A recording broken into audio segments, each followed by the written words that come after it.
of what DOGE is all about.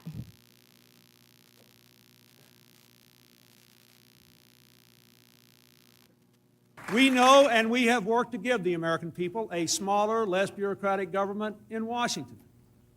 And we have to give the American people one that lives within its means. The era of big government is over. The steps we're taking today will save the American taxpayers $9 billion. And ordered federal agencies to cut billions of dollars in administrative costs and to trim 100,000 federal positions by attrition. This report tells us how to cut waste, cut red tape, streamline the bureaucracy, change procurement rules, change the personnel rules, and create a government that works better and costs less. We'll consolidate departments. We'll get rid of duplicate departments. We'll allow competition to bring about better service at lower cost. We can downsize government by 12%. Reducing the bureaucracy by 252,000 positions. Everyone knows that getting rid of the deficit will require some tough decisions. And that includes cutting back on billions of dollars in programs that a lot of people care about. But what should be easy is getting rid of the pointless waste and stupid spending that doesn't benefit anybody. You're paying for thousands of buildings all across the country no one uses.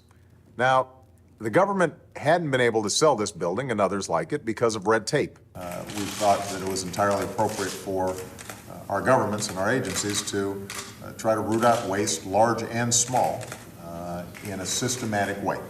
And in September, Joe convened the cabinet and has really pushed them hard in finding savings across all our agencies. We need to step up our game. We need to go after every dime. We need to make government work for you.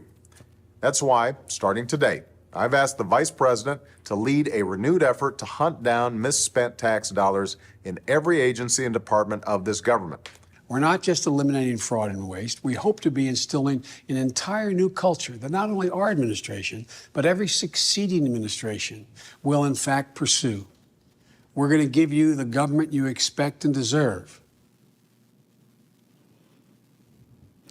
I certainly wish that my Democrat colleagues felt the same as their former Democrat leaders felt and worked to try to reduce our deficit and reduce the size of our government. Unfortunately, these former Democrat leaders failed at what they were saying they were trying to do. But today's DOGE and DOGE subcommittee is actually delivering on those exact promises, and we are delivering the results. It's too bad that my Democrat colleagues constantly mock DOGE, attack DOGE, criticize DOGE, and criticize the hardworking people in DOGE. They also attack this committee and attack what we're all about. But that's today's Democrat Party. They're for big government, big spending, and doing nothing for the American people. They're America last. This subcommittee has highlighted where DOGE has staunched the flow of waste, fraud, and abuse in federal spending. DOGE drove the administration to turn off the spending faucet that was pouring out billions of dollars to corrupt anti-American NGOs, to illegal DEI programs, and to a vast array of wasteful, unnecessary federal grants, contracts, leases, and personnel. President Trump drove this massive effort by creating DOGE via executive order on Inauguration Day. He then issued a series of White House directives empowering DOGE teams to work with agency leaders government-wide in an unprecedented effort to root out wasteful spending using all means at their disposal. And that effort has borne fruit.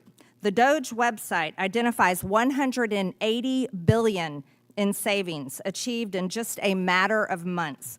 We need to make sure we lock in those savings. It should be the first installment we pay on our nation's $37 trillion debt. We need to tackle that debt on behalf of our children and future generations. That's why Congress needs to act. DOGE has shown how our government can cost less and deliver more.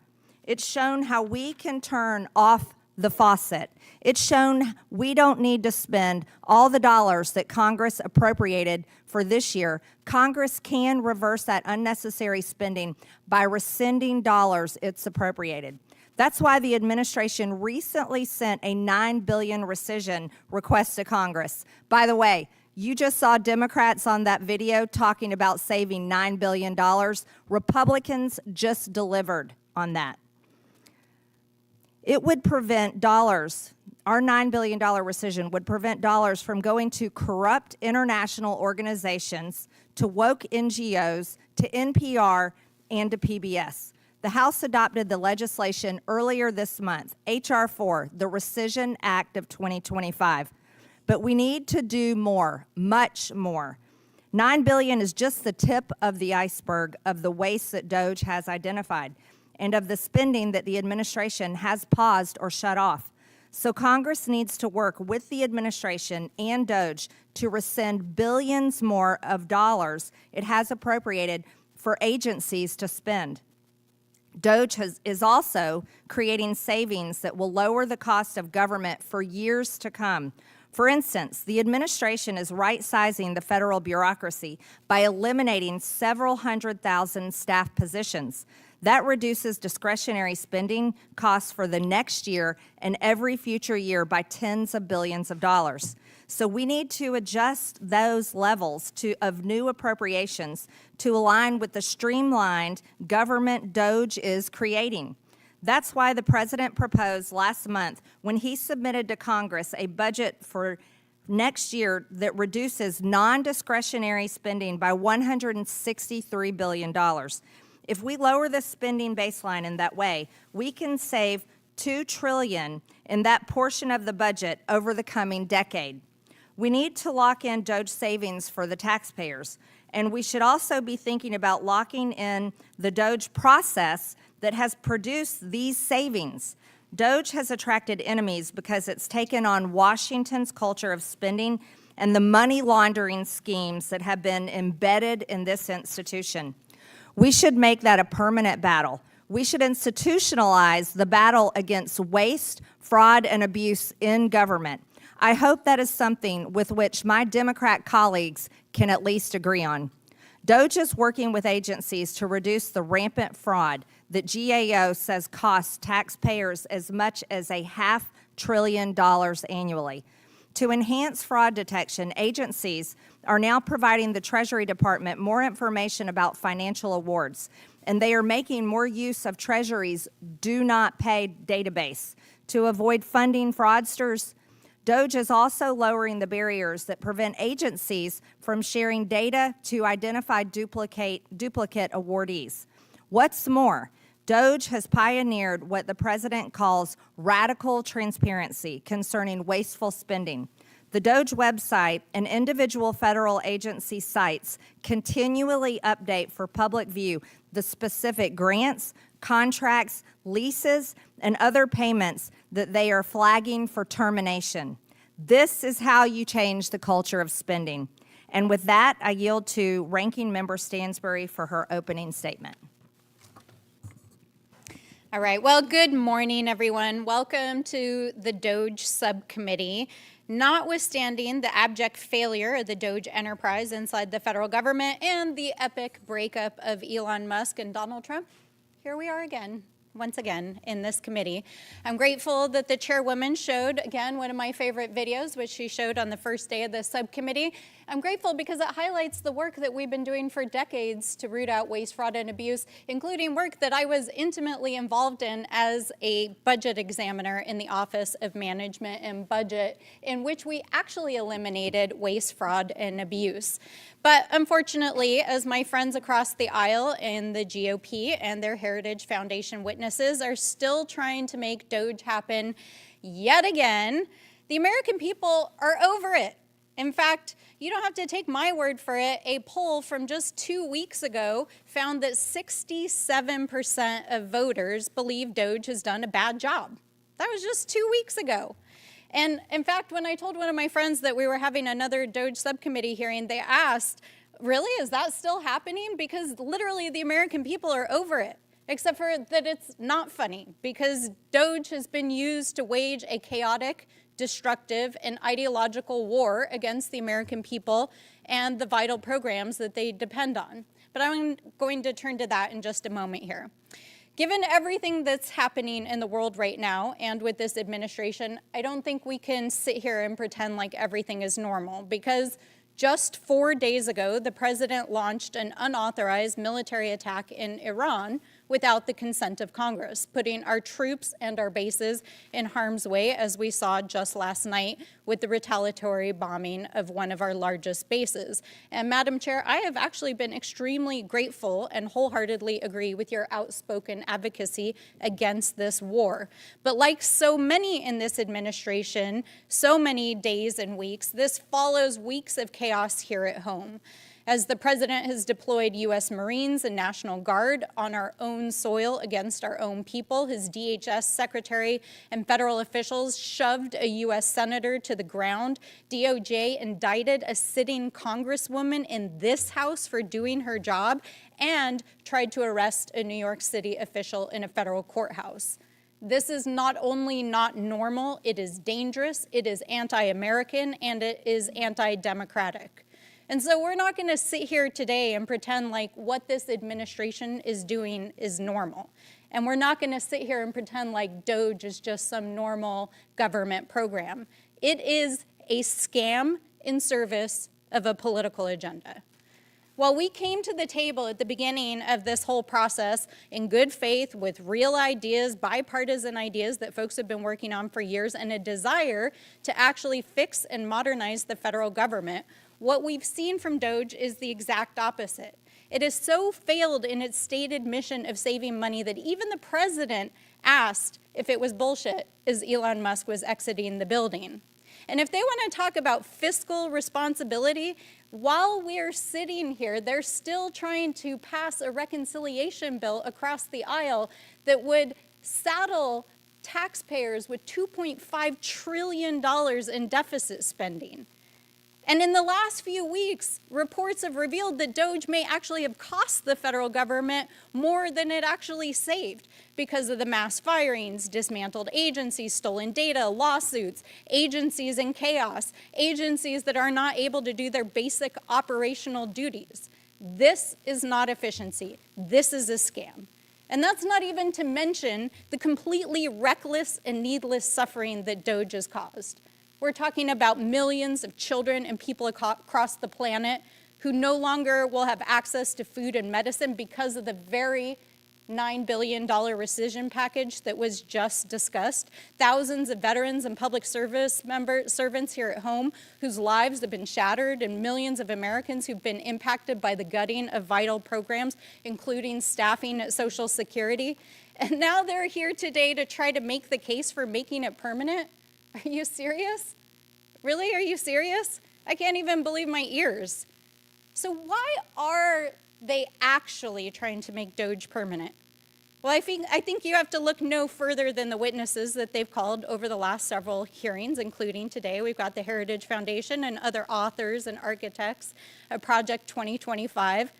And so we have to be real about what this is actually about. It's not about efficiency. It's about a political agenda, an ideological agenda, about remaking the U.S. government, about remaking our economy and our society in line with a hyper-conservative worldview that is so unpopular that even Donald Trump tried to distance himself from Project 2025 during the campaign. And now he's hired over 70 officials to try to enact it, and now they're trying to use this committee to make the case.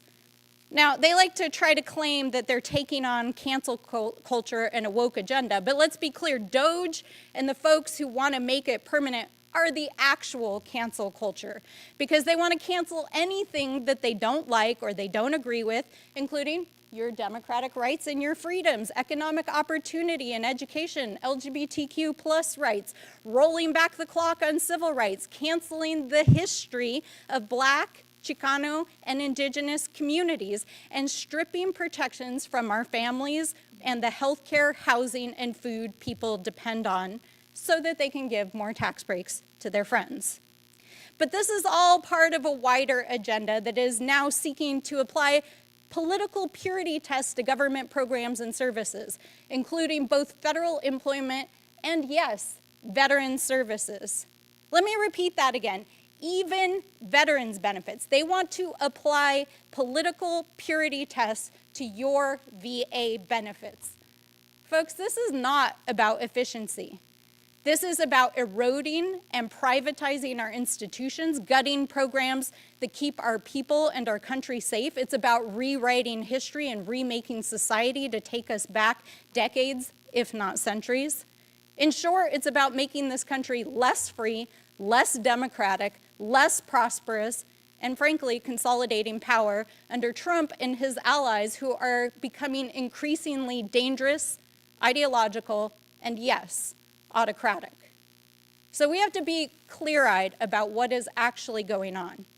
Because this administration and its allies, if they are willing to arrest and indict elected officials who are just doing their jobs, including a US senator and a US congresswoman, what will they do if we let them get away with it? We cannot and we will not remain silent. We have to continue to speak up, to speak out, and continue to stand together. I yield back. Without objection, Representative Subramaniam of Virginia is waived on to the subcommittee for the purpose of questioning the witnesses at today's subcommittee hearing. I am pleased to introduce our witnesses today. Matthew Dickerson is the Director of Budget Policy at the Economic Policy Innovation Center. He is recognized as an expert on fiscal policy issues, including the budget, appropriations, and entitlement reform, and served as a senior policy advisor on the House Budget Committee. David Burton is a senior fellow in economic policy at the Heritage Foundation's Thomas A. Rowe Institute for Economic Policy Studies. He is widely regarded for his deep knowledge in issues such as entrepreneurship, financial privacy, tax matters, and regulatory and administrative law. Dan Lips is a senior fellow at the Foundation for American Innovation. He has more than 20 years of experience in public policy, including with the Senate Government Affairs Committee. His current work is focused on enhancing government efficiency.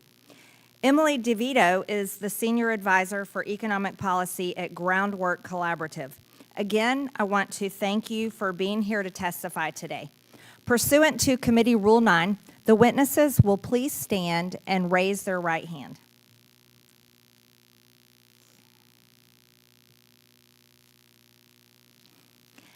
Do you solemnly swear or affirm that the testimony you are about to give is the truth, the whole truth, and nothing but the truth, so help you God? Let the record show that the witnesses answered in the affirmative. Thank you, and you may take a seat. We appreciate you being here today and look forward to your testimony. Let me remind the witnesses that we have read your written statement, and they will appear in full in the hearing record. Please limit your oral statement to 5 minutes. As a reminder, please press the button on the microphone in front of you so that it is on and the members can hear you. When you begin to speak, the light in front of you will turn green. After 4 minutes, the light will turn yellow. When the red light comes on, your 5 minutes have expired, and we would ask that you please wrap it up. I now recognize Mr. Dickerson for his opening statement. Chairwoman Green, Ranking Member Stansberry, and all the members of the committee, thank you so much for inviting me to testify today. The fiscal state of our nation is deteriorating, and unsustainable spending is the problem. Government spending that grows faster than the economy is inherently unsustainable. That's just basic math. Annual spending is now 50% higher than it was in 2019, before the pandemic. The national debt held by the public is now equal to the size of the entire economy.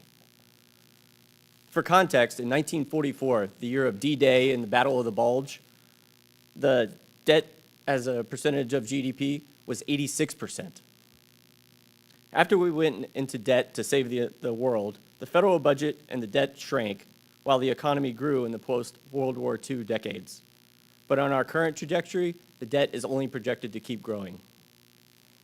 This growing debt risks evaporating the government's fiscal space, which is its capacity to borrow, without undermining debt sustainability or risking a loss of market confidence. This fiscal limit can be considered the government's true debt limit. The fiscal situation was made much worse by 4 years of reckless spending under the Biden administration. The policies of the Biden-Harris administration increased federal spending by $4.7 trillion over just 4 years compared to the projections made by CBO immediately prior. President Biden's executive actions added more than $2 trillion in spending without explicit approval from Congress. The Biden administration spent hundreds of billions of dollars transferring student loan debt to the taxpayers from borrowers. They unilaterally increased food stamp benefits. They gutted Medicaid eligibility verification and many other policies that increased spending.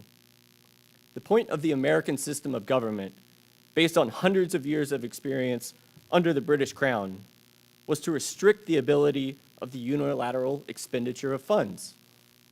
By asserting the prerogative to spend the taxpayers' money unilaterally without authorization from Congress for this new spending, it could be said that Biden attempted to act as a king.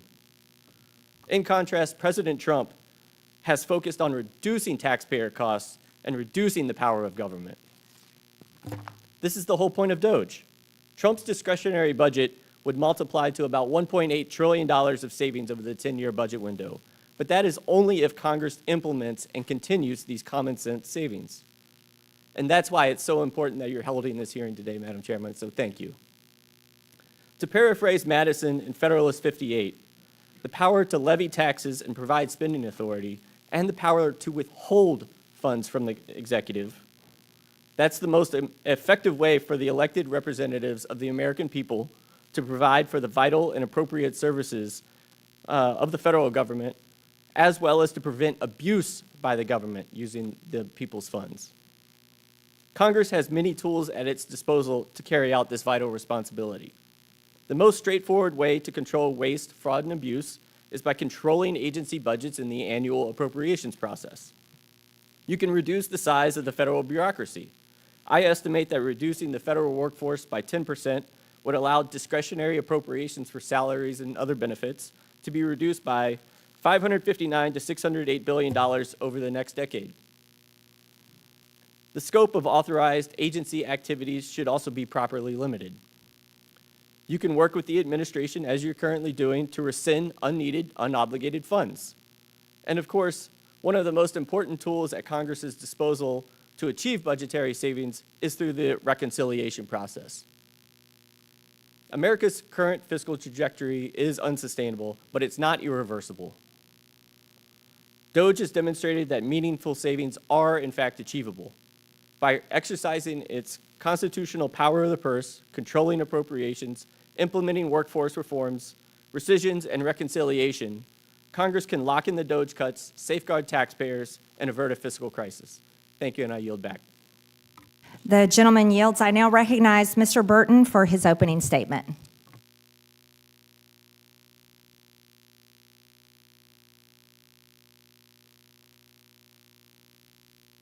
Mr. Burton, excuse me. Thank can you. you turn it? Thank you. I apologize. And make sure when you talk, your microphone's close to your mouth. Yeah, thank you. President Trump deserves tremendous credit for establishing the Department of Government Efficiency, or DOGE. It's the first effort in a generation to provide comprehensive government-wide oversight of federal spending and management. There's been no similar effort since the 1990s during the Clinton administration. President Clinton and Speaker Gingrich controlled federal spending and improved government administration. Before that, you have to go back to President Reagan's Grace Commission to observe anything similar. Currently, the federal government, most assuredly, is not a good steward of the tax dollars taken from hardworking Americans, and it's poorly managed. It's time for that to change, and DOGE is an important part of making that change. Under President Clinton in 2000, federal spending fell to 17.7% of GDP, the lowest level since 1966. The federal government ran its last surplus in fiscal year 2001, which began during President Clinton's final term. In FY25, federal spending is expected to be about 23.3% of GDP. Thus, the share of the government now consumes of the economy is 32% greater than it was under President Clinton. The budget deficit is expected to be 6% of GDP this fiscal year and continue at that level for a decade. The federal debt is now $29 trillion and is expected to increase to $52 trillion, or 119% of GDP over the next decade. and it's projected to reach a crushing 156% of GDP by 2025.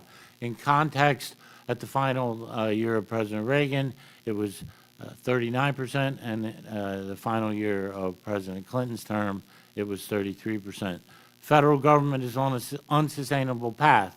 The path will lead to sustained suffering among the American people, economic dislocation, and a declining standard of living unless Congress changes that path. No matter what, it's going to end. It can either end by making Congress make dramatic changes to the current fiscal path, or it can end in fiscal calamity. DOGE represents an effort to return to fiscal sanity and meaningfully alter our fiscal path. But DOGE by itself is not enough, although it's a major step forward towards American renewal. Most of the personnel reductions, grant reductions, and other reforms initiated by DOGE will not result in actual savings unless Congress takes action through appropriations bills and the accompanying explanatory statements. DOGE and the administration can, within certain limits, reprogram spending, implement administrative efficiencies, and rely on statutes authorizing the withholding of expenditures. But ultimately, the Congress is going to have to address entitlements. Let me talk for a second about improper payments. The GAO has estimated since FY 2003, improper payments have been $2.8 trillion of the national debt. In fiscal year 24, it was $162 billion from at least 16 different agencies. And many commentators think these are gross underestimates. This is a massive amount of money, and seemingly no one in the executive branch cares or is able to solve this problem. And certainly that is a focus of what Congress and the administration should be about. And ultimately, if the federal executives in charge of these improper payments can't change it, they need to be replaced. Let me just talk for 1 second about the overall federal situation and need to address entitlement reforms. You could abolish the entire federal government and all appropriated spending, and it would not get rid of the federal deficit. Right? You could abolish the Pentagon and each agency, and it won't get rid of the federal government. We need to address entitlement spending, and there's a host of things that we can do. We can obviously address the improper payment problem. We can also adjust the entitlement program so they reflect tremendous increases in life expectancy since they were created. We can adjust it so that they no longer are transferring hundreds of billions of dollars a year from working young Americans to relatively wealthy old seniors. Programs can be consolidated, and that includes Social Security, Medicare, Obamacare, and the literally dozens of programs designed to address poverty. If these things are not done, then the U.S. will eventually suffer a Greek-style meltdown, inflation that will make our latest round of inflation look like child's play, or a gradual squeeze like what happened to Great Britain in the 60s and 70s. Mr. Burton, we've got to wrap. Thank you. Thank you. I now recognize Mr. Lips for his opening statement. Chairwoman Green, Ranking Member Stansbury, and members of the subcommittee, thank you for the opportunity to testify.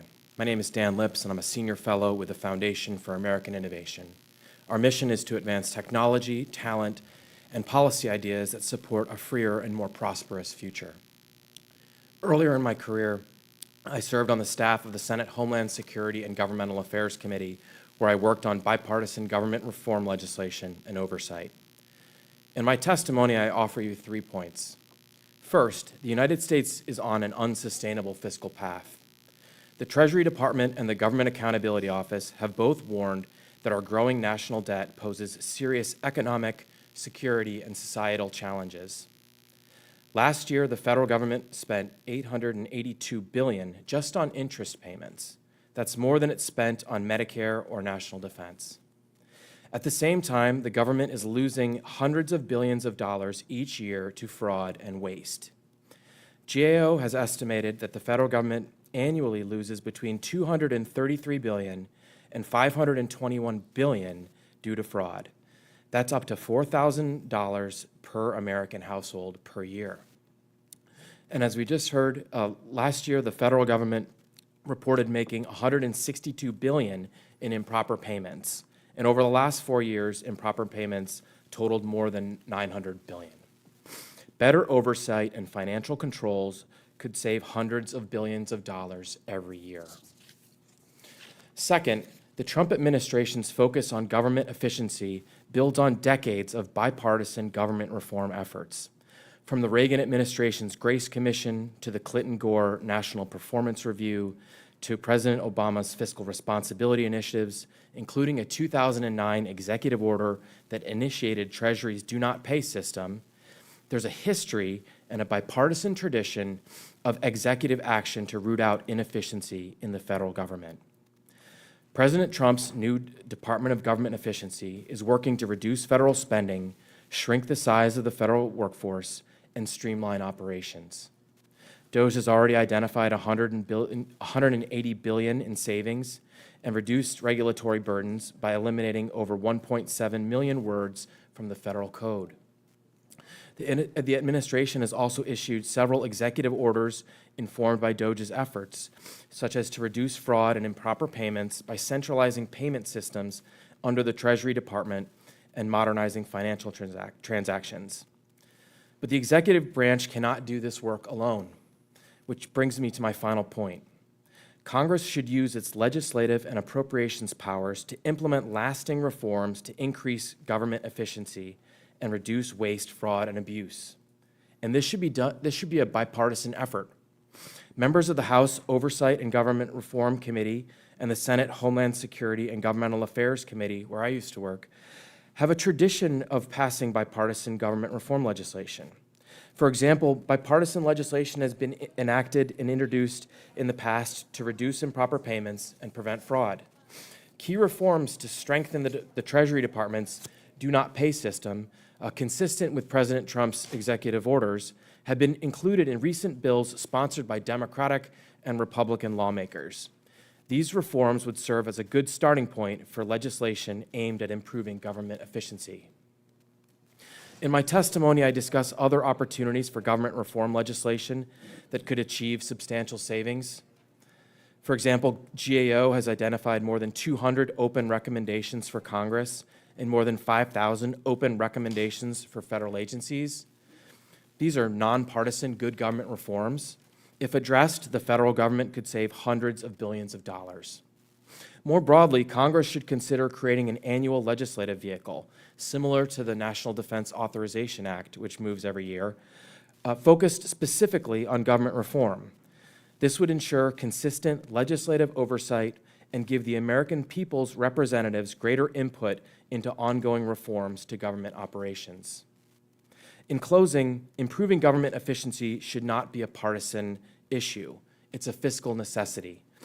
The 119th Congress has a historic opportunity to reduce waste, prevent fraud and misspending, and begin addressing our long-term fiscal challenges. Thank you again for the opportunity to testify. I look forward to your questions. I now recognize Ms. DeVito for her opening statement. Chairwoman Green, Ranking Member Stansbury, and members of the subcommittee, thank you for the opportunity to testify today. My name is Emily DeVito, and I am the Senior Advisor for Economic Policy at Groundwork Collaborative, an economic think tank based in Washington, D.C. I've previously served as a policy advisor at the Treasury Department. Americans deserve a government that works for them, a government that makes their lives easier. By that standard, DOGE has failed. It has led to higher costs and more confusion and complexity.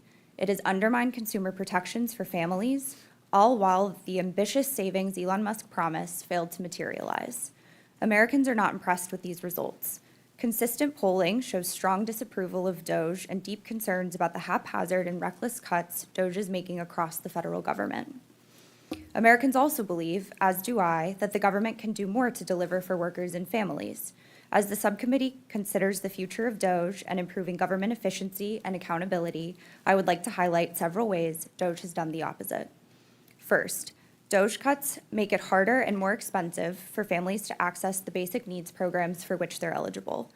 D.O.G.E's interventions at the Social Security Administration have disrupted access to critical monthly benefits for the nearly 74 million Americans, including 52 million retirees who rely on them. New policies, such as restrictions on updating bank account information by phone, will force seniors to collectively spend over 1 million hours annually on unnecessary travel just to receive benefits. Staff departures increase the risk of system outages, and beneficiaries face longer wait times and poorer service at understaffed field offices. The Department of Veterans Affairs, which serves over 9 million veterans annually, has also seen interrupted service. The impact of D.O.G.E firings and buyout initiatives has been devastating.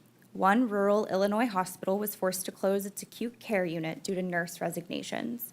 Orlando area veterans faced a backlog of over 2,000 unread radiology exams, and over 1,000 veterans in Pennsylvania were denied treatment for life-threatening diseases like cancer. Additionally, sweeping cuts are degrading consumer protection safeguards and empowering bad actors.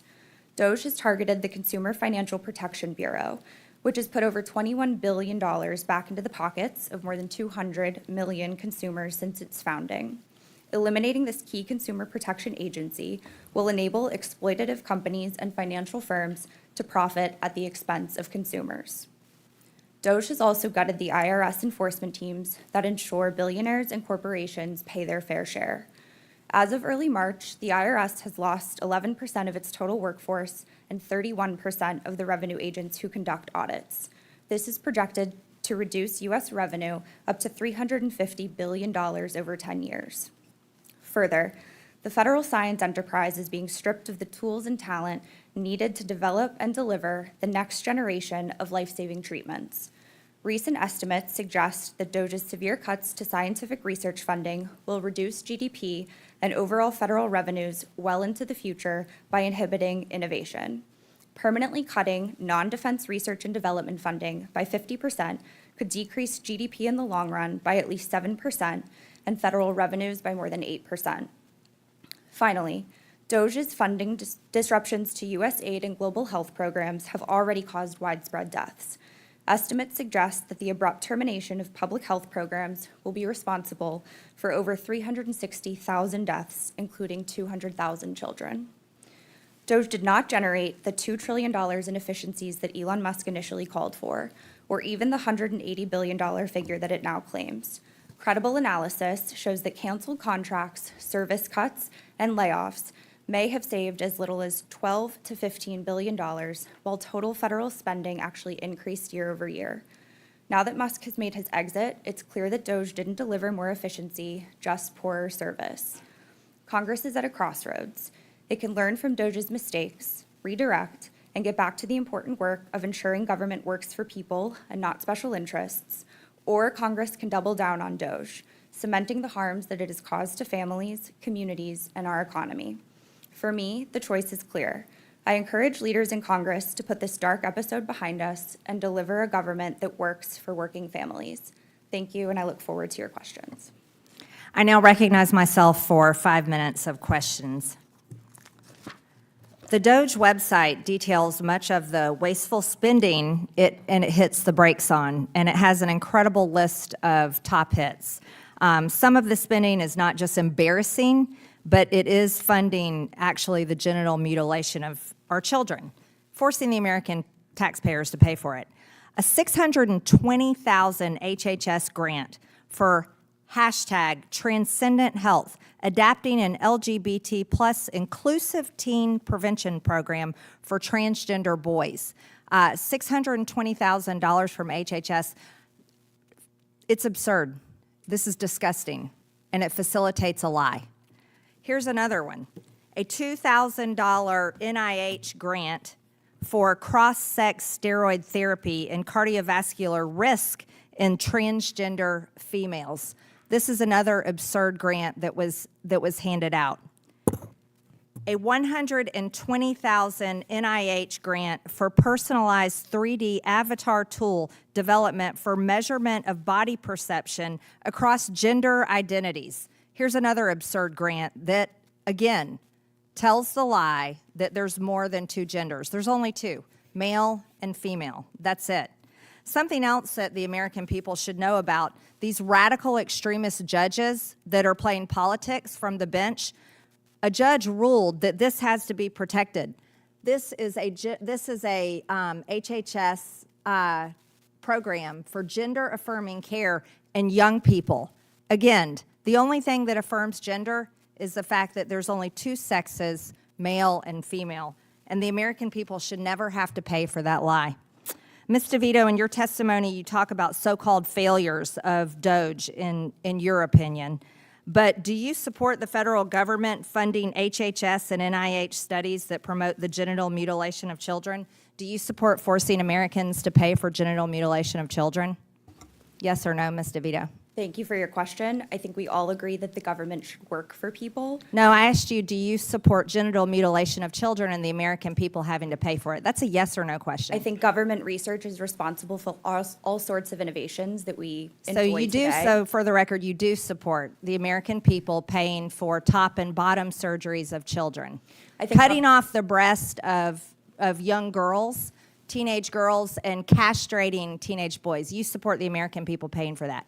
I think government research is incredibly important. That's to not our research, overall Ms. innovation. DeVito. That's mutilating kids' bodies before they're old enough to vote, before they're old enough to join the military, before they're old enough to even be adults. That's what you're saying the American people should pay for. Just so you know, Ms. DeVito, and I'm very proud to announce that I have a bill called Protect Children's Innocence Act that will criminalize sex changes on children, and that bill will see a vote on the House floor, and I look forward to my Republican colleagues and hopefully Democrats that come to their senses voting yes for that bill, because it's absolutely repulsive and disgusting, and America voted against that this past election. Sick. Mr. Dickerson, how do we implement cuts and appropriations moving forward to prevent these agencies from ever being able to fund these studies that promote the mutilation of children's bodies ever again?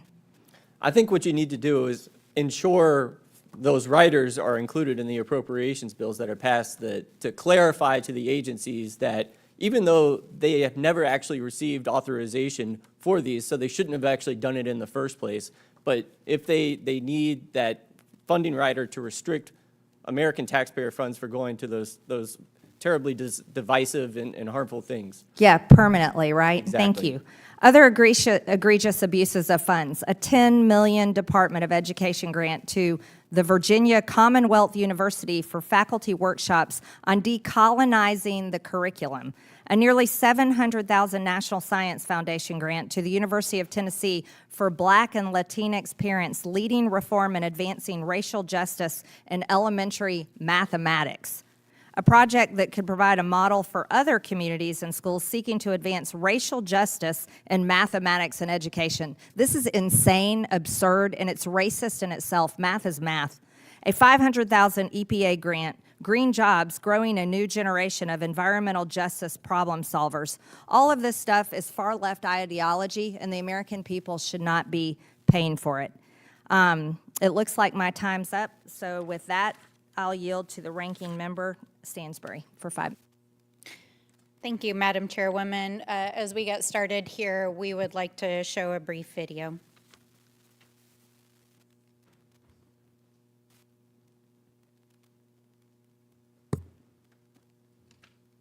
Guys, ready? And bell. Sir, hands up. I'm Senator Alex Padilla. I have questions for the secretary, because the fact of the matter is a half a dozen violent criminals that you're rotating on your hands off. Many of our ICE agents have been docked. On the ground. Hands behind your back. Hands behind your back. If you let my hands go, and put them behind my back. All right. Cool. Other hand. Lay flat. Lay flat. Other hand, sir. Other hand.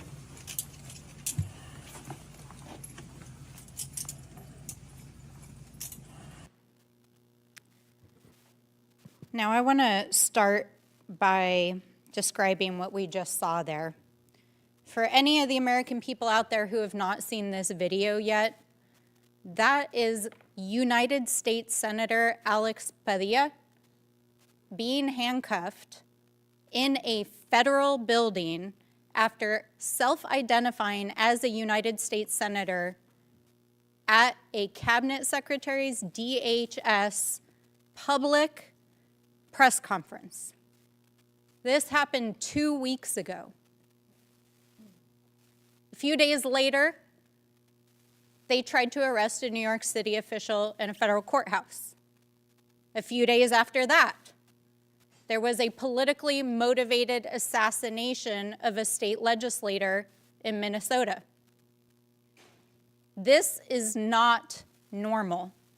This is the sign of an authoritarian approach to governance that is threatening our democracy and our people. So we can sit here today and debate government efficiency. We can sit here and listen to lies from both our colleagues and from witnesses about what has been done by former and current administrations. But what is happening in this country right now is not normal. What they are trying to do through the budget is not normal. The rescissions package that they're trying to shove down your throats right now with $9 billion in cuts is not normal. It's not the programs that they're describing. They want to dismantle the United Nations. They want to defund NATO. They want to defund programs that keep children fed across the world. They're trying to defund programs that have saved literally hundreds of thousands of lives of people in countries across the planet. And we just heard witnesses here just a few moments ago say that they're not satisfied with what they've already done and the damages that they're already doing. They want to go after entitlement programs. That means your Social Security. That means Medicare. That means they're going to come for your programs, the programs that are life-saving, that sustain people as they age, the life-saving programs that make it possible for people with disabilities to live with dignity in this country. They are coming for those programs. So we're not going to sit here and pretend like what's happening in this hearing is normal at a time when this administration is using DOGE to enact an ideological agenda against the American people while they're out there trying to arrest U.S. senators and members of Congress. Because this is not okay. This is not okay. We all agree the government should be more efficient. We all agree that we should cut waste. We all agree that there should be bipartisan pathways forward to make the government operate in a modern manner. But that's not what this enterprise is all about. This enterprise is about consolidating power and endangering the lives of people that they disagree with, including people who ask questions doing their jobs in public settings. And if they will do that to a United States senator, what will they do to the rest of us? So we're not going to sit here today and normalize this behavior. We're just not. We're just not going to do that. And with that, I yield back. I strongly support law enforcement for protecting the Secretary of Homeland. I wouldn't recognize Senator Padilla if he walked in this room. I now recognize Mr. Timmons from South Carolina for 5 minutes. Thank you, Madam Chairwoman. We have $37 trillion in debt. We have a $1.8 trillion annual deficit. The fact that this is a partisan issue and the fact that my colleagues across the aisle are not taking this seriously is really frustrating. It's really, really frustrating. We haven't even talked about Social Security, which goes into austerity measures. My constituents and your constituents all over this country will receive 21% less if we do not save Social Security. These are just facts. This is just math. So we have to do our job here. We have to do our job here. And some of the most important work DOGE has done in the last 6 months is just simply on increasing transparency. Their website shows the public how taxpayer funds are actually being distributed and justified on a daily basis. The DOGE initiative has shown that enhanced payment tracking and upfront verification can eliminate billions in waste. And we must make these practices standard, not exceptional. Tens of billions of dollars are lost each year to improper payments across Medicaid, unemployment insurance, SNAP, housing assistance, and more.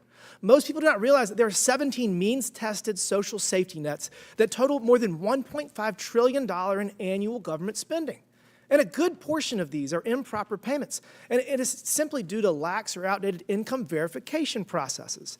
So all these different social safety nets that we appropriately provide to Americans, they require that you have an income threshold that you do not meet.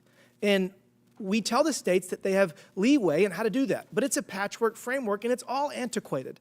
Certain states require pay stubs, W-2s, other income documents to the IRS. It's just simply not enough. This is 2025. Technology can solve this problem.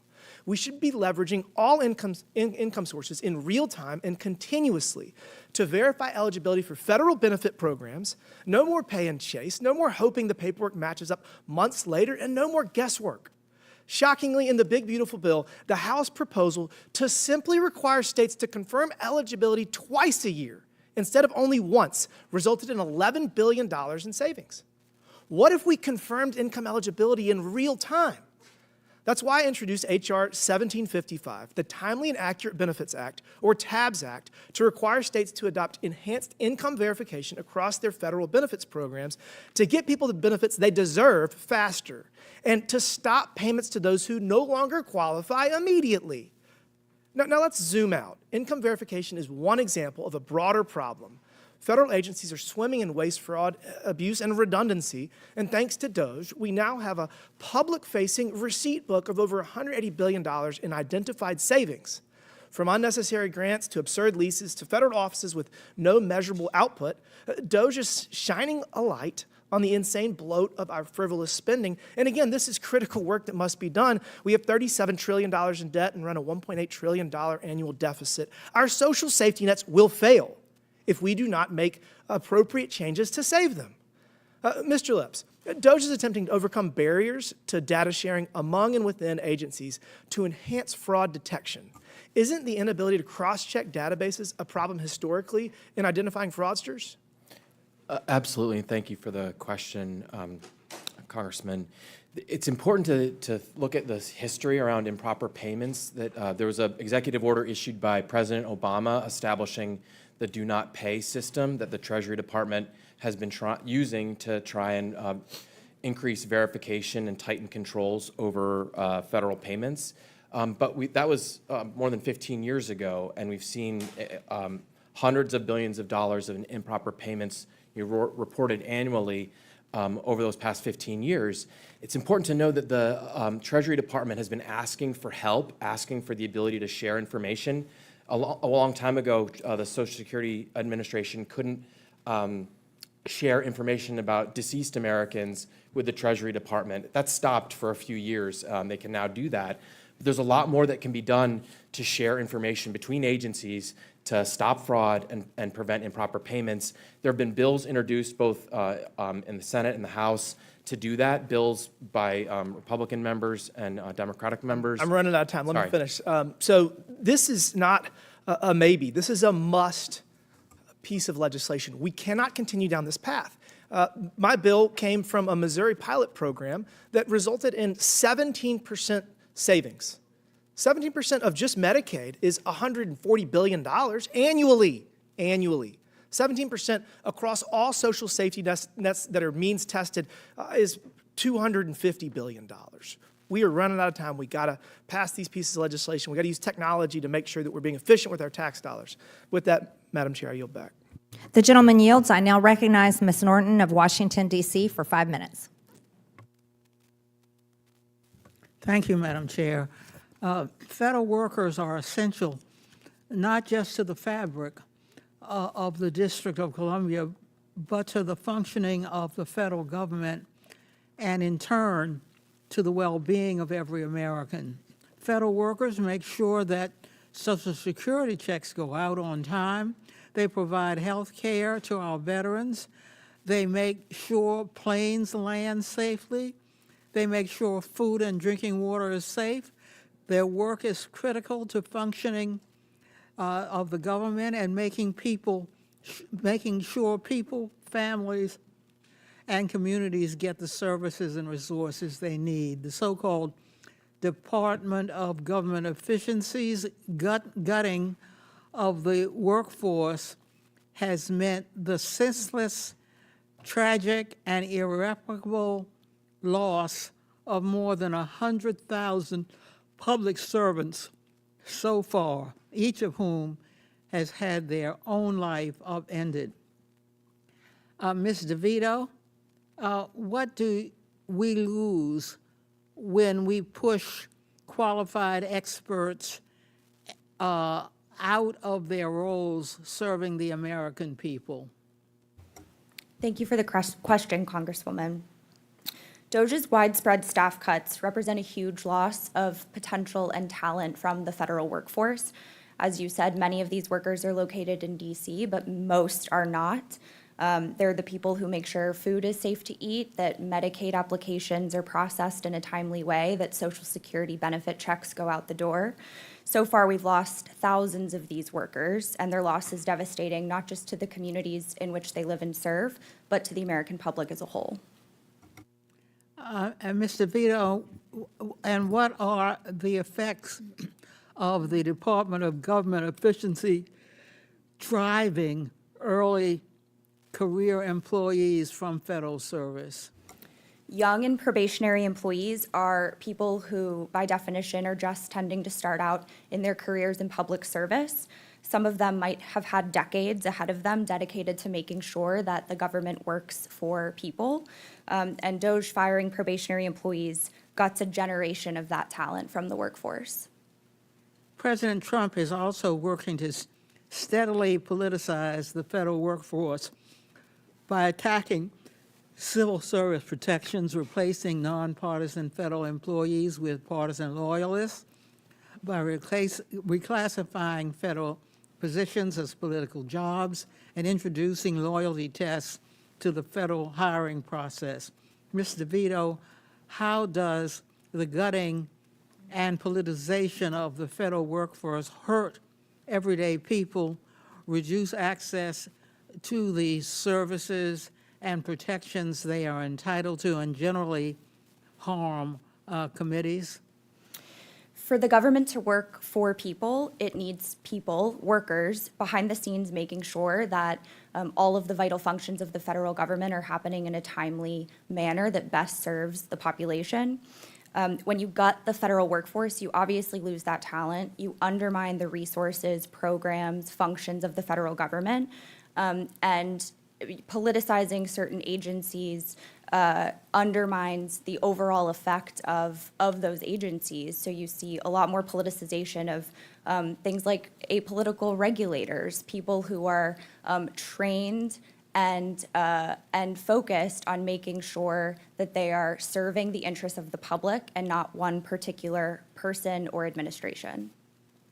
In April, Department of Government Efficiency officials, including a 25-year-old with no federal government experience, recklessly purged 15,000 employees of the Consumer Financial Protection Bureau. That is about 90% of the agency's workforce, which had been dedicated to protecting Americans from deceptive and abusive financial practices like predatory lending. Ms. DeVito, what impact does the hollowing out of his civil service from federal government agencies and regulatory bodies like the Consumer Financial Protection Bureau have on consumers and the broader economy? The CFPB and other financial regulators don't just make sure that consumer interests are protected, but they keep the economy stable. They keep our financial system safe and secure, and that benefits businesses and families across the country. The gentlelady's time's expired. I now recognize Mr. Burleson from Missouri for 5 minutes. Thank you, Madam Chair, and thank you, everyone, for being here today. I, like everyone in my constituents, are fed up with watching Washington squander their money on frivolous programs and bloated bureaucracies, which is why the Department of Government Efficiency was the most exciting thing that when I went back home and talked to constituents about, it's the most exciting thing that was happening with this administration. And look, this is an example of what private sector can do when it's evaluating a bloated public sector system that seems to be resistant to everything. When I spoke with Mr. Musk, I warned him. I said, this place is a swamp for a reason, and you cannot rely on the politicians and the people in this town to help you in evaluating or determining places to cut.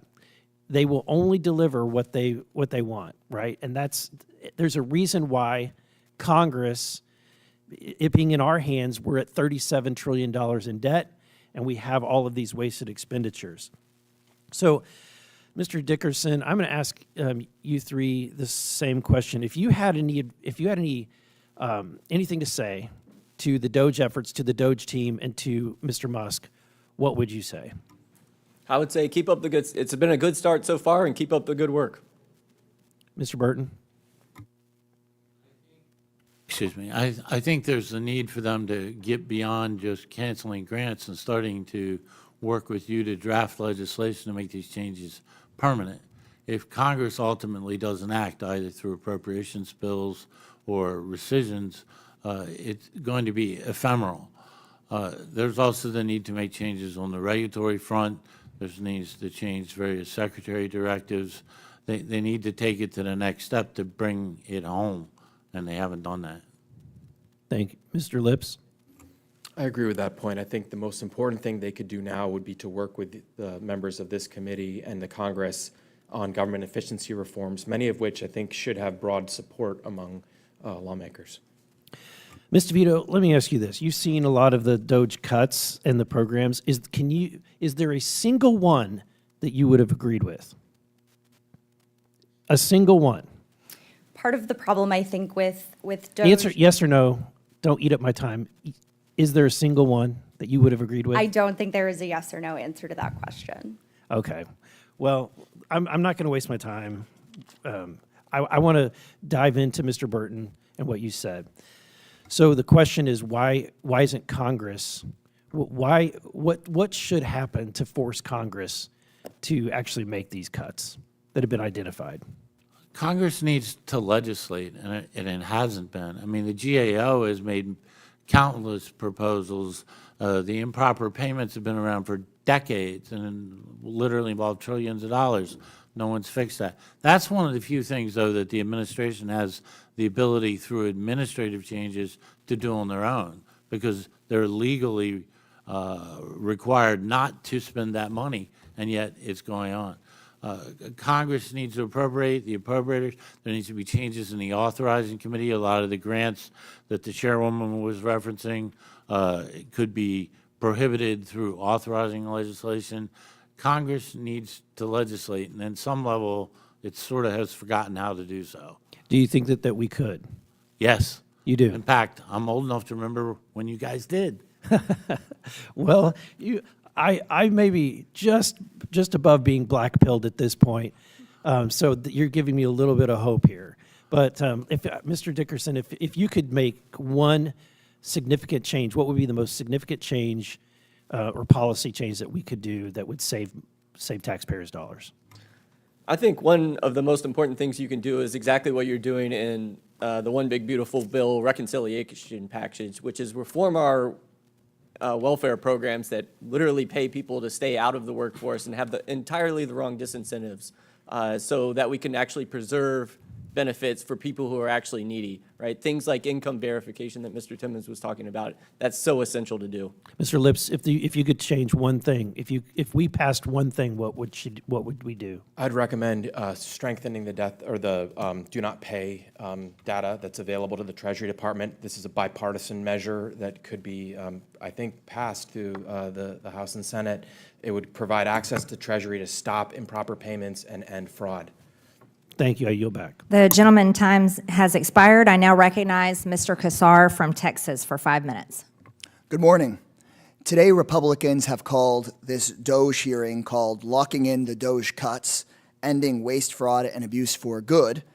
And I'm deeply concerned about the cuts that D.O.G.E has made to services for our veterans. So I want to ask our pro-D.O.G.E witnesses today some questions about those cuts.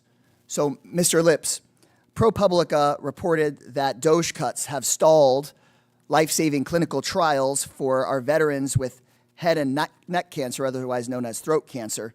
Can you tell me, are life-saving clinical trials for our veterans waste, or are they fraud, or are they abuse?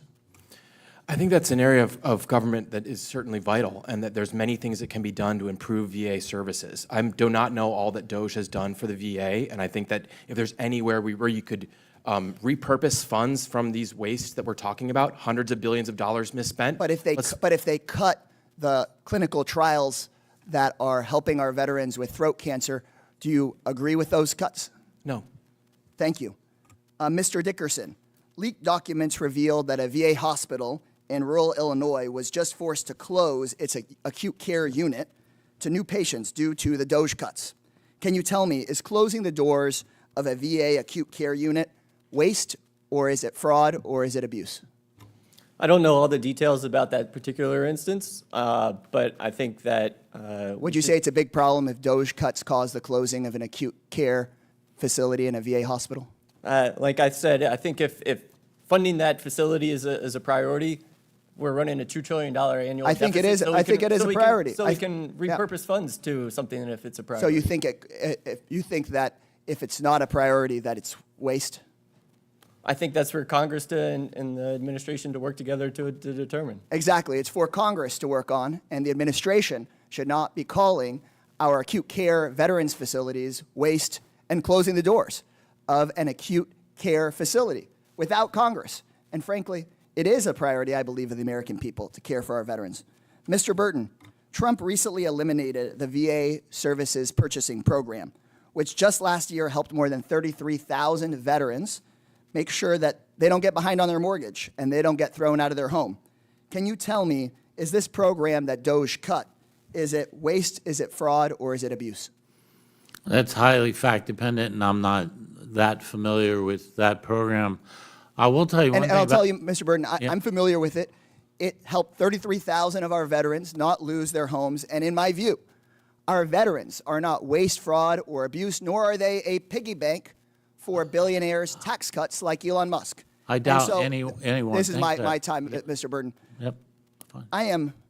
I am deeply concerned that President Trump will take reckless action to risk sending more American troops into endless wars in the Middle East. But back at home, he's breaking the sacred promise to our veterans to care for them when and if they come back. Donald Trump has already tried to fire thousands of people at the VA, and recent reporting shows that there are plans to try to fire 80,000 people at the VA. These reckless D.O.G.E cuts have thrown VA hospitals into chaos, and in my own district, I've gotten reports of veterans waiting months for basic services like a wheelchair. I represent San Antonio, Texas, Military City, USA, where we honor the service of our men and women in uniform. And if we want to honor our veterans, we honor it with more than just words. We take actions to care for them when they come home. We don't needlessly send people into harm's way, and we don't cut their services for when they come home. This hearing should not be holding hearings. This committee should not be holding hearings on locking in D.O.G.E cuts. We should be holding hearings about restoring services for our veterans. And while D.O.G.E is screwing over our veterans, the administration is also stealing from seniors. We just learned about a huge new scandal that every senior in America needs to hear about. After Trump and Musk made massive cuts to the staff at the Social Security Administration, they've scrubbed government websites of information about how long it takes to get your phone call answered. They have erased from the websites the delays that it takes to process benefit claims. They have wiped away what used to be publicly available about how long it takes to respond to a 1-800 call at the Social Security Administration. This is a cover-up. And why are they covering it up? because wait times have exploded. A brave whistleblower just estimated that Trump's changes and Elon Musk's cuts have doubled the amount of time it takes to process a Social Security claim. Everybody needs to hear about it. Social Security is not Elon Musk's piggy bank. I yield back. The gentleman yields. No one Madam loves Chair. veterans more than President Trump, and he's made that apparent. That's why he's working for peace Madam Chair, right Madam- now. it's not your time It, right it, I'm the chair of this committee. That's not how I'm the chair. parliamentary procedure works. You're not Madam recognized, Ms. Chairwoman. Stanberry. You're not recognized either. You can't just speak anytime you want. I'm the That's chair of not this how committee. That's not how it Ms. works. Stansbury, Madam- you're not recognized. Madam Chairwoman, that is not how You Ms. can Stansbury, you're smash not your recognized. gavel all day, but that's not how Ms. Stansbury, you're not parliamentary- recognized. We're going to get you a Robert's Ms. Rules of Stansbury, Order you're and not- the A committee point of Ms. order. Stansbury, so you're that not you can- recognized. so that Point you of can order. Understand parliamentary procedure. Point of order. Okay. Point of order. All right, Madam Chair, calm down. Let's move on. Ms. Stansbury, you're not recognized. Point of order. Madam Chair, I've Ma- got oh, I'm sorry, you had a point of order. So, Go ahead. Madam Chair, can we decide who's going to speak first and we don't? Absolutely. I'm the chair of this committee, and Mr. I know Gill, that, Mr. but- Gill from Texas There is you go. recognized for 5 minutes. There But you Madam go. Chair, I had unanimous consent. I was trying to. Without objection. Thank you so much. This is from Citizens for Responsible Reporting. DOGE's big illusion, the heavy cost of Trump administration's so-called cuts. I have another one. Trump administration scrambles to rehire key federal workers after DOGE firing. That's 4 hours ago. I have another one. How will we know if DOGE is succeeding? I have another one. How the Trump administration's DOGE cuts are harming women. I have another one. How Trump's DOGE cuts package could put GOP in a bind. I have more, but I'll do them later. Thank you. Without objection, so ordered. I now recognize Mr. Gill from Texas for 5 minutes. Thank you, Madam Chair. It never gets boring in here. And I'd like to say thank you to the witnesses for being here and for taking the time. Ms. DeVito, thank you for coming here. In your testimony, you said that Americans deserve a government that works for them, a government that makes their lives easier and more secure. Is that correct? Yes, sir.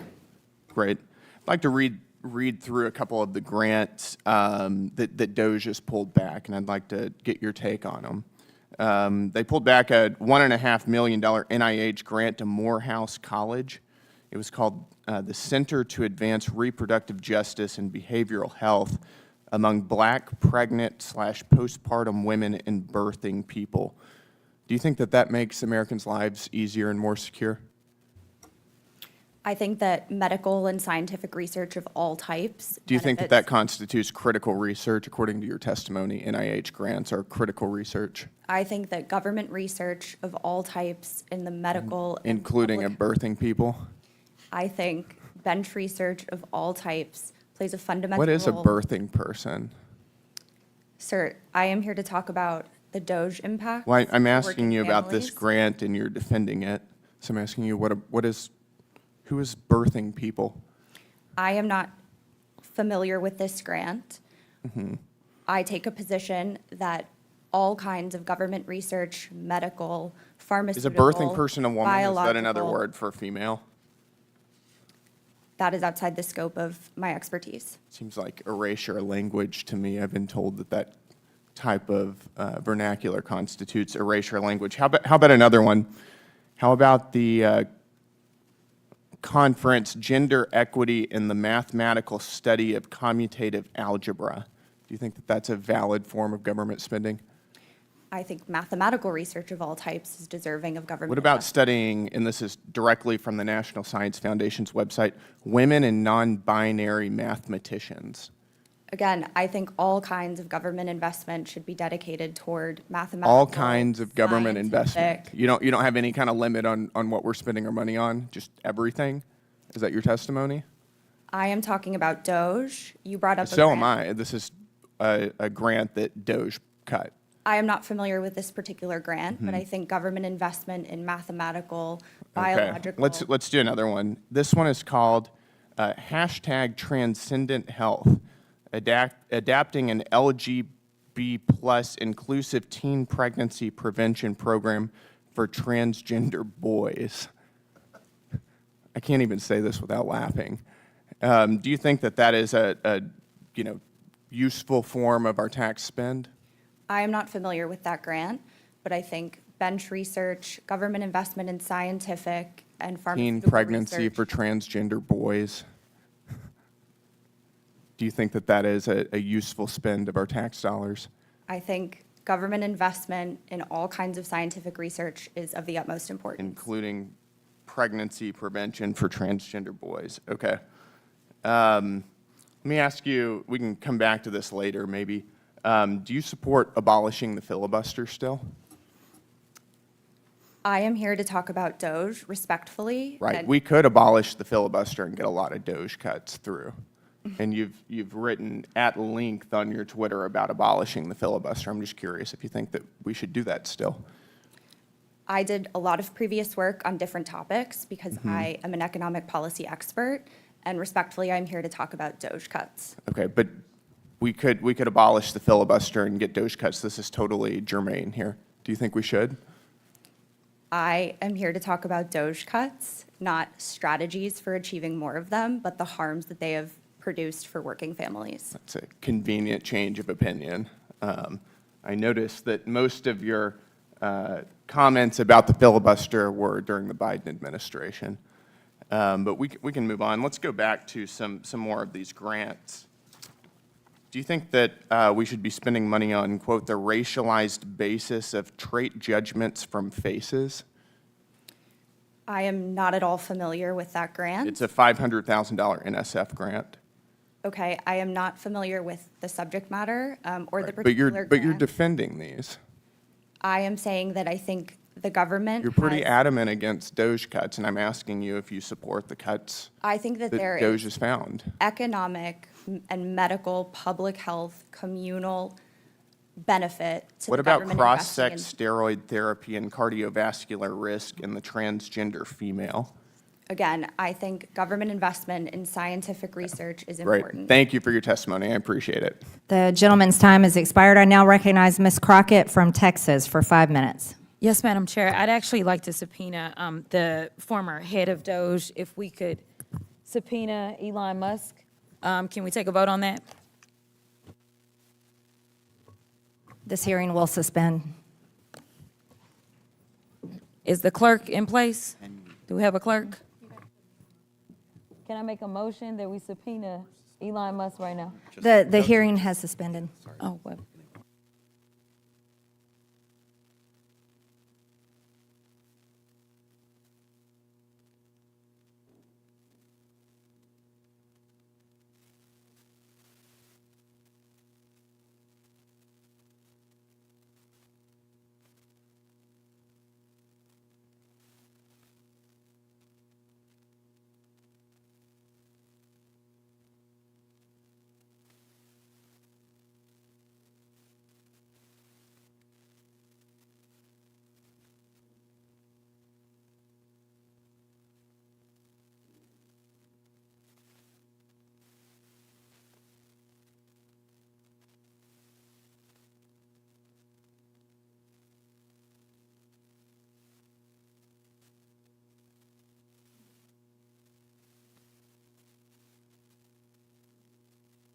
Point of order, Madam Chair. We're suspended. Point of inquiry? I'm trying to ask a question. The hearing is suspended. If you can have some patience, we're suspended. It's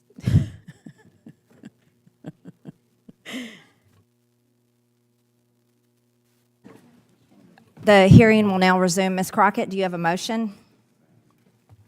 I didn't have a motion. I had a point of order. I was trying to determine how long it was going to take for us to call the roll. I can call it if need be.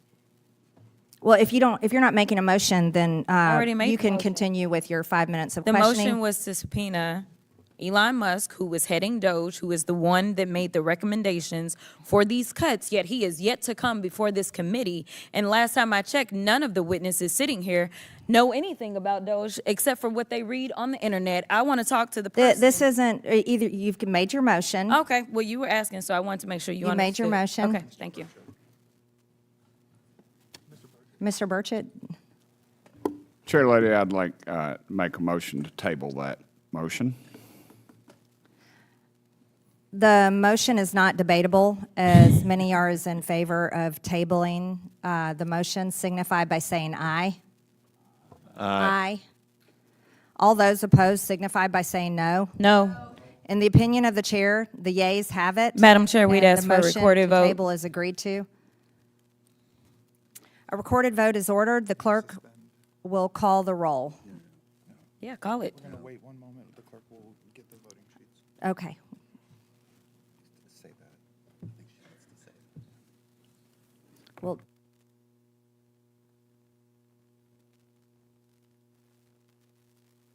yes, the clerk will prepare for the vote, and then we'll go from there. The hearing is suspended.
Mic check 1 2 1 2.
What am I waiting?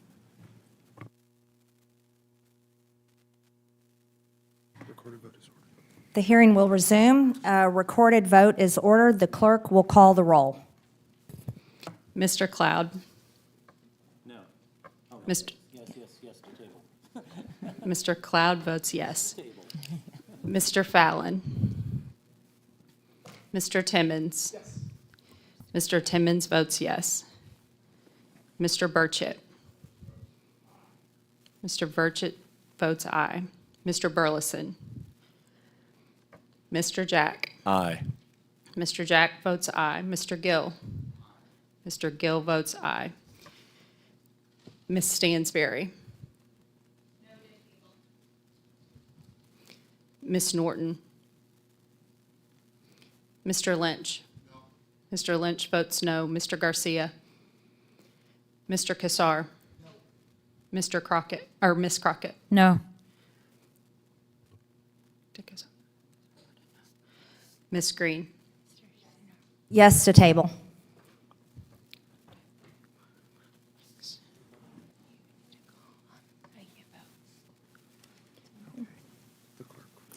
The clerk will report the tally.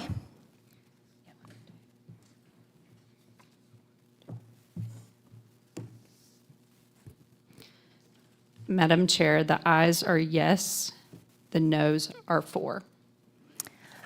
The yeas have it, and the motion to table is agreed to. The committee will now resume. I now recognize Ms. Crockett for 5 minutes. Thank you so much. You know what? It's interesting because we sit here in the Department of Government Efficiency Subcommittee, and the most inefficient thing that we have done since we have had the invention of this nonsense was the fact that we have decided that we will not do accountability or oversight over DOGE because we have failed to bring in the person who actually runs DOGE. In fact, we have decided, or actually y'all decided, that we wouldn't even debate why it is that we should or should not subpoena Elon Musk. In fact, y'all are just trying to get rid of the musky smell because it wasn't working out very well for you. And now you want to pretend as if you are coming in here to do exactly what your constituents want you to do. But the last time I checked, y'all didn't want to go talk to your constituents because if there was one thing they were complaining about, it was Elon and it was DOGE. You didn't want to hear those. And listen, if I had time, I would run the tape, but I only got 5 minutes because there's plenty of video footage of all of y'all getting your butts handed to you when you went home and people told you how they felt about DOGE. So let's talk about it for a quick second. Americans are looking for help. But instead of offering it to them, the Republicans have unleashed the most aggressive attack on the working class families in American history. And they have been excited to do so. In fact, they are here today arguing to make all the chaos, confusion, and destruction caused by DOGE permanent. They want hungry kids to be permanent. They want sicker Americans to be permanent. They want homeless veterans to be permanent, shuttered hospitals to be permanent, disrupted Social Security benefits to be permanent. They sold out their constituents to give permanent tax breaks to billionaires, and they're doing it. And now they want to have a victory lap, celebrating the pain of their constituents. So, Ms. DeVito, let's go through some of the things that the Republicans have done to see if they're helpful or harmful to Americans. Helpful or harmful? Stripping health care away from 16 million people. I would say harmful. Laying off hundreds of thousands of federal workers. Harmful. Disrupting or delaying federal services such as Social Security. Harmful. Medicaid. Harmful. SNAP benefits. Harmful. Cutting billions from agencies like NIH. Harmful. EPA. Harmful. HUD. Harmful. FDA. Harmful. All right, seems like you understand the assignment. There's an entire agenda that is attacking the working class Americans from start to finish. And then the thing is, they told us that they were going to do this, but, you know, they pretended as if they knew nothing about the playbook that was laid out by good old Heritage Foundation. All of this talk about lowering costs and reducing waste is absolute BS. Their agenda is about one thing, making the federal government so weak that they can exploit it for their personal gain. They're stealing your data to help their companies. They're taking away your health care and food assistance to fund tax cuts for billionaires. Their agenda is pro-disinformation, pro obstruction, pro-greed, and pro-exploitation. If you didn't know, that's what DOGE actually spells out. D, disinformation. O, obstruction. G, greed. And E, exploitation. And congressional Republicans have been complicit in this agenda. They've helped this administration terrorize the public. They've allowed this administration to launch the country into a war without congressional approval. And while we're talking about saving money, let me tell you, just dropping those few bombs in one day, that was the beginning of what is going to be a very long bill for us as they talk about being efficient. There was nothing efficient about doing it. And maybe if there was some consultation, maybe with those that say have constitutional authority, since we care about the Constitution, then maybe we could have saved the American people not only money, but the lives that are now at risk as we have to put out warnings for American citizens in this country and abroad. Maybe we need to start leading with the people at the middle of what it is that is guiding us instead of following one person. The reason that people like me say things like y'all are in a cult is because somehow people are abdicating their duties and abdicating the very people that put them into office. But I got 30 seconds.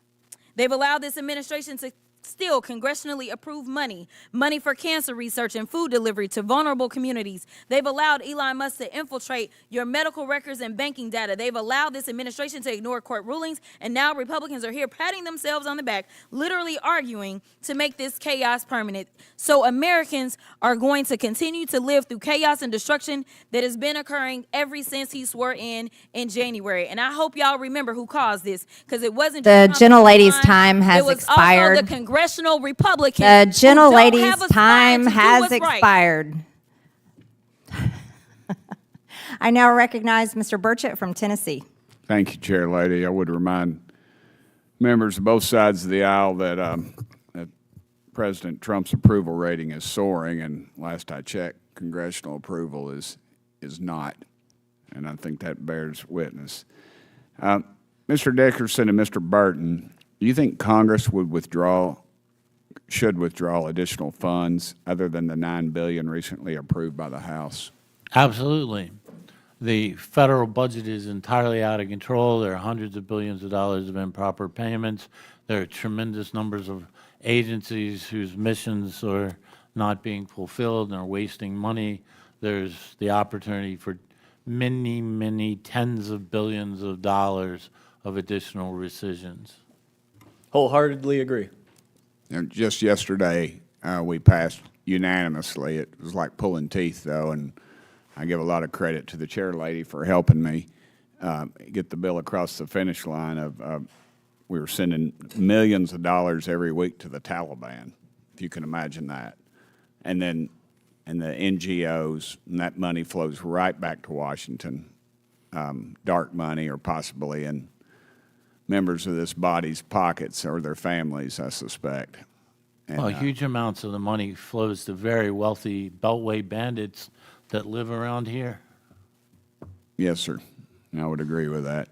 What other programs and activities should be looked at for additional cuts? I think there's a whole host of things that you can look at to fix the federal budget. For example, Congress has allowed the Biden administration to spend billions of dollars to facilitate the illegal immigration, for example, in the Migration and Refugee Assistance account, in the DHL Shelter and Services account. That has helped facilitate open borders and transport illegal immigrants all throughout the country into your districts across the country. We spend hundreds of millions of dollars on abortion providers to literally kill American citizens. I think that's a terrible thing. We spend billions of dollars subsidizing green energy research that makes our grid more inefficient. And so there's lots of great examples that we could go on about. Yeah, the list is extraordinarily long, but the big money is two places: healthcare and entitlements. The United States spends twice as much as a percentage of GDP than the OECD average on healthcare, which is well over $1 trillion we might as well burn because we don't get better health outcomes than major European countries. And then the entitlements, of which there are three major ones, or Medicare, Social Security, and Medicaid, but also Obamacare and dozens of programs, some effective, some not, meant to alleviate poverty. But there's tremendous waste, duplication, and opportunities for savings there. Mr. Lips, I see you itching to get on the mic, and I need to ask you a question, follow-up, but you go ahead. Thank you, sir. I think a great area to focus on would be implementing watchdog recommendations. The GAO has put together a list of more than 200 recommendations for Congress and 5,000 recommendations for federal agencies. GAO says that this could save upwards of $200 billion. What is GAO? We don't use initials in my office. What does that stand for? The Government Accountability Office. Okay. All right. You think Congress should codify the DOGE or certain aspects of its operations? I think it's a good question. I don't know if it's necessary. I think that I would recommend codifying and putting strength behind the executive orders trying to improve program integrity measures within Treasury. The do not pay system needs help. It needs more information, and you could save hundreds of billions of dollars. Mr. Burton, Mr. Dickerson, should we have a group of people at each agency who are focused on cost savings? Yes. I think everybody at every agency should be focused on that. You know, as fiscally responsible as the state of Tennessee is, low tax state, no debt, they have, I've seen that in the individual counties even, they're talking about this. So I think it's one thing, the residual of this will be hopefully some long-term savings and elimination of waste, abuse, and fraud. DOGE is subjecting federal spending to a higher level of scrutiny. What level of spending scrutiny do you think is important? Not sure I entirely understand the question. Yeah, I mean, I would say... Well, how deep should we go? Oh. How about that? We should, I think a reasonable objective would be to get back to the level of federal spending during President Clinton's term. I'm out of we time. would balance the budget. I'd just like to see us go back to pre-COVID level spending. Thank you, Chair Lady. Madam Chair, I have a unanimous consent. Without objection. Thank you so much. This is just from a couple of hours ago. Trump pivots to distractions as polls show collapsing support for his agenda. Without objection, so ordered. The next one is Donald Trump's approval rating plunges in multiple polls. Without objection, so The next ordered. one, Donald Trump's approval rating. New polls show shakeup over Iran bombing. Without objection, so ordered. The next one, Trump's approval rating drops to term low amid Israel-Iran war. Without objection, so ordered. I hope you're not reading the same thing from your phone, which it looked like. I now recognize. clarification- I now recognize Mr. Lynch from Massachusetts for 5 minutes. I just want to clarify. I can give you the sources because Mr. Lynch is recognized. Ms. Crockett, you're rudely interrupting Mr. Lynch's 5 minutes. Well, I've Ms. already said without objection, so ordered. Then there we go. And we'll make Mr. sure you got it. Lynch is recognized, Ms. Crockett, for 5 minutes. Thank you. Madam Chair, first of all, I want to be the first to congratulate my friend and colleague, the gentleman from California, Mr. Garcia, on becoming our new ranking member on the full committee, on this committee, Oversight and Government Reform. I am sure he will enjoy not only my own support, but the full support of all of our members, and we will all work to help him in his new role. Thank you. Thank you. Ms. DeVito, in the past, veterans' benefits in this country have been separate and apart from everything else we do. They are different because veterans' benefits, for the time that I've been in Congress over the last 25 years, they're regarded as special because they are earned by courageous service to our nation previously rendered by a very narrow segment of our society.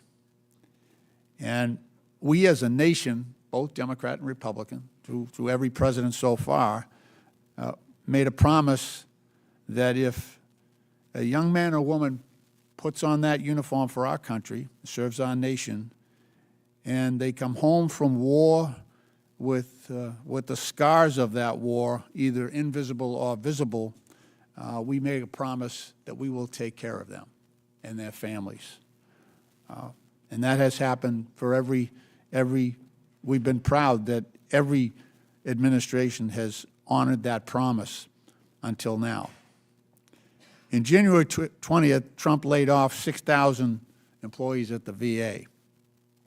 He even laid off the workers at the suicide helpline in the middle of a suicide crisis among our returning veterans. It's an epidemic. And after that, DOGE and Donald Trump have laid off 2,700 of those people that they laid off were veterans themselves.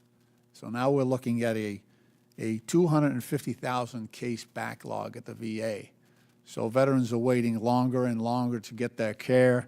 We still have World War II veterans, Korean War veterans, Vietnam veterans who are older, and the delay in care to those veterans is a denial of those benefits they are owed. I have a UC, Madam Chair, request, unanimous consent request from ProPublica magazine, which the headline is "Internal VA Emails Reveal How Trump Cuts Have Jeopardized Veterans' Care, Including that of Life-Saving Cancer Trials." Without objection, so ordered. Thank you. The email itself, these are VA internal emails, and it notes that this is between folks at the VA talking about the cuts. The email says that more than 1,000 veterans will lose access to treatment for diseases ranging from metastatic head and neck cancer to kidney disease to traumatic brain injuries. And it goes on further, and this is a quote from the internal emails, that the enrollment in those clinical trials is stopping, meaning that these veterans lose access to those therapies. Mr. Vito, can you talk about that, the delivery of services to our veterans? Thank you for the question. Unfortunately, what we're seeing across the country is that veterans' health care is being held up and interrupted because of the DOGE cuts. I think most of the panel agreed that that should never be the case when dealing with our servicemen and women. They deserve, at the very least, quality and timely health care through the VA. But DOGE has announced the goal of firing over 80,000 VA staffers. They've already lost 200 doctors, 1,700 nurses, and almost 900 advanced medical support assistants, in addition to some of the cuts to grants that funded various programs, including the suicide prevention hotlines. Veterans are facing much longer backlogs and disrupted service, and in many instances, it can be life and death. How important is it, so we've got this hotline, and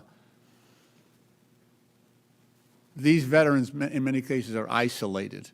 They're isolated from their families, their communities. How important is that suicide hotline? Oh, it's of critical importance. Veterans are a population that are at heightened risk for suicide. So making sure that they have all kinds of resources at their disposal is of the utmost importance. Thank you. Madam Chair, I yield back. The gentleman's time has expired. I now recognize Mr. Jack from Georgia for 5 minutes. Thank you, Madam Chair. And first, I'd like to acknowledge our colleague, Mr. Lynch, for his hard-fought campaign. And I'd like to, at the same time, spend a little bit of my time today working with Mr. Dickerson and Mr. Burton. First, Mr. Dickerson, I want to congratulate you and EPIC for all that you've accomplished. I worked with both Paul and Zoe at the White House in the President's first term, and commend you all for your work. Mr. Burton, if you could, I was reading through your testimony, would love for you just to walk this committee through the history of impoundment and rescissions, I should say. It started, as I understand, in Thomas Jefferson's administration. Would love for you to walk us through the history. The earliest impoundment that I know of was by Thomas Jefferson. The Congress appropriated money to build some gunboats. Peace broke out, and he chose not to build the gunboats. So he, in effect, impounded the money and sent it back to Congress. That's been going on for a very long time. In older appropriations bills, particularly in the 19th century, generally read not to exceed X dollars. So presidents often didn't, because they didn't think you needed to spend that much money. And President Roosevelt impounded money and so did President Nixon. And at that point, there was serious objection by the Congress, and the Impoundment Control Act was enacted, which establishes an expedited procedure for rescissions, but it has very broad prohibitions on impoundment. There are certain reprogramming permitted and things of that sort. Obviously, if as with improper payments, if you can't spend the money, that's fine. The president should do that. So the rescissions process, however, is somewhat cumbersome, as you probably just discovered. It could be streamlined and made better, but nonetheless, that's the general requirement today. And, one thing that stood out to me in your opening testimony and your testimony throughout this hearing is you mentioned the work that Speaker Gingrich and President Clinton undertook. Yes. So in your estimation, is our committee's work an extension of what was successfully done in the 90s to rein in spending? Yes and no. I mean, the effort in the 90s was very broad. The Clinton administration was serious about improving government administration. They resisted some of what the Gingrich Congress wanted to do, but ultimately there were serious, very hard negotiations, and then they reached an agreement. President Clinton signed legislation that substantially reduced federal spending. And there was a tremendous amount of legislating going on throughout the Congress, not just in one committee, but committee by committee by committee by committee. There was a lot of legislating done, a lot of markups, a lot of investigations, a lot of hearings. It wasn't just one hearing like here. There was systematic throughout the Congress and in government in the executive branch. Thank you. Mr. Dickerson, if we could spend a little bit of time in the remaining time we have left talking about improper payments. The first hearing our chairwoman convened was on the troublesome improper payments we discovered over the last 4 years of the Biden administration. Would love for you to touch on some of the challenges we face with respect to verifying identity, with respect to payments that are going out the door. Would love for you to comment on that. Absolutely. Improper payments is a huge issue. In one program alone, Medicaid, for example, spent $1.1 trillion over the last decade on improper payments. And that is incredibly harmful because it's a waste of taxpayer money, but it's also funds that aren't going to people who are truly vulnerable and truly needy. And so this waste, fraud, and abuse is rampant throughout the federal government. And so one of the major sources of that is the lack of ability to identify the people who are claiming money and checks are going out the door to who are actually eligible. For example, the Do Not Pay registry is supposed to be a database of accounts that the federal government's not supposed to write checks to. But in many cases, those checks go out the door and then they ping the registry. And in many cases, that registry doesn't have access to all the databases that it's supposed to. So it's a huge problem, and you really should be fixing it. And I recall in our first hearing, we talked about the amount of payments going out the door that are still done by hand, not by computer or electronically. Is that something you all have uncovered in your work? Yeah, I think it's something that we should be using new technology, using AI to actually look at what we have across the government to ensure that only people who are actually eligible for benefits are receiving it, nobody else. Thank you. Madam Chair, in my closing, just a point of clarification. The poll behind you, behind our ranking member, it adds up to 110%. Just wanted to clarify, is it meant to add up to 110%, or is that an error? Do you yield? Yeah, I do.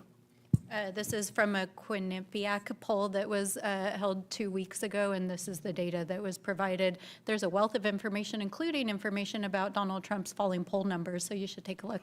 Thanks. I yield back. The gentleman yields, and it still adds up to 110%. That's a fake poll right there. I now recognize Mr. Subramaniam from Virginia for 5 minutes. Thank you, Madam Chair. Before I get started on DOGE, Mr. Burton, you were one of the co-authors of Project 2025, is that correct? Yes. And is this administration trying to implement Project 2025? Yes or no? In some respects, yes.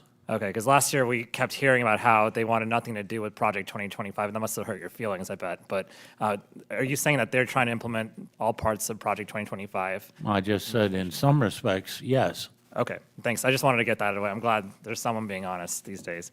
But let's talk about DOGE.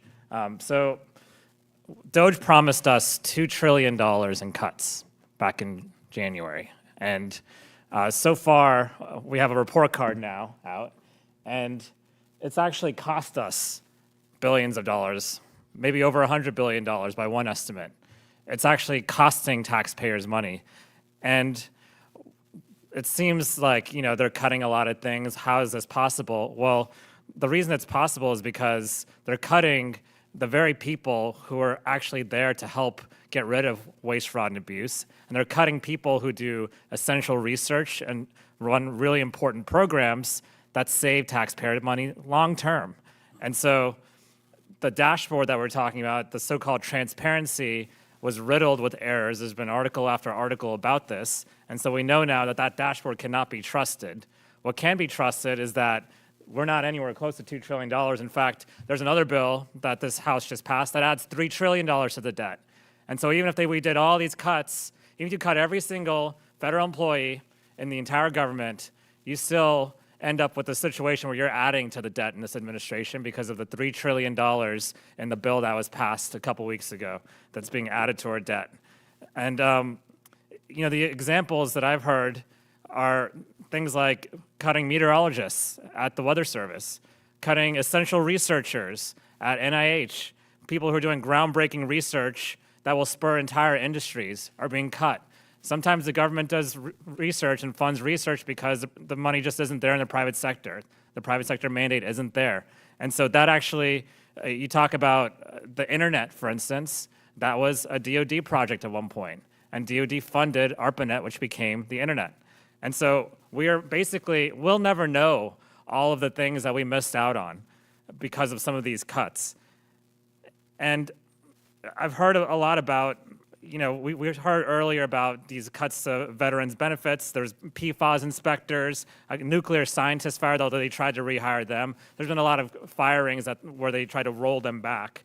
But, I think Ms. DeVito, I just want to know if you were to do this, is DOGE doing what they're trying to do here?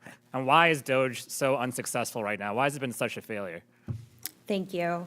I believe that DOGE has been a lose-lose. It has failed to find the sizable savings, as you mentioned, and has only made life harder and more expensive for working families. You mentioned a lot of the mistakes. Those don't just cost, there is not just an opportunity cost to lost potential and lost impact from those mistakes, but there is also a cost to correct for them. So rehiring and retraining all of the federal workers. So is DOGE on track to save us money? Is it going to save taxpayers money long term? No.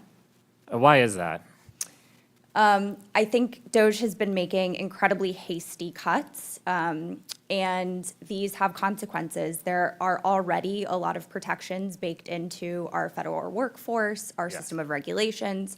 We can always add more that protect people in even better and stronger ways, but we cannot take them back without costs. So I'd ask Mr. Burton or Mr. Dickerson, I had one idea for cuts, which is the president actually, his last term, spent $150 million plus on golf trips. Do you think that's waste, fraud, and abuse?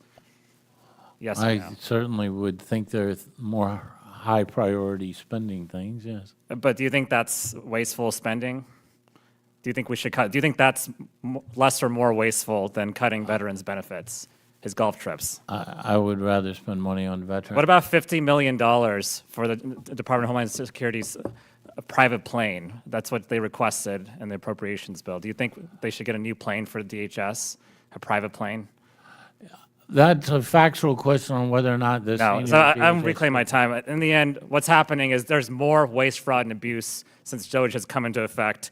It's led to poor services, a brain drain on our federal government, and it's going to cost taxpayers money long term. I yield back. The gentleman's time has expired. In closing, I want to thank our witnesses once again for their testimony today. I now yield to Ranking Member Stansbury for closing remarks.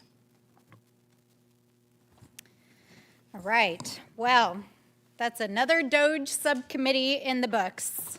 And another morning and a number of hours of our lives that we will never reclaim spent spent here doing more political theater with our friends across the aisle as the president is starting wars in the Middle East. And by the way, news just broke, canceled the classified briefing that had been scheduled for Congress without a rescheduling. He's deploying United States troops against our people here in the homeland. And this Congress, controlled by these folks right over here, is trying to gut your health care, food programs, and steal your public lands while saddling the American people with trillions of dollars in debt to pay for tax breaks for billionaires.